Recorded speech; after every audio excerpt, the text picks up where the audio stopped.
ఓం నమో నారాయణాయ. ఈరోజు మనం శ్రీ మహావిష్ణువు దశావతారాలు గురించి తెలుసుకుందాం రండి. ఒకటోది మత్స్య అవతారం, 2 కూర్మ అవతారం, 3 వరాహ అవతారం,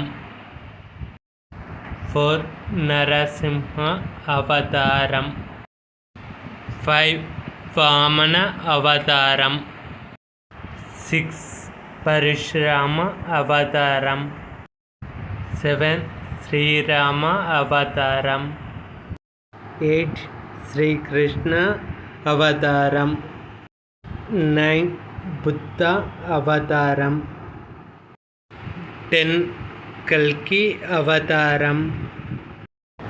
ఇవండి మన శ్రీ మహావిష్ణువు దశావతారాలు.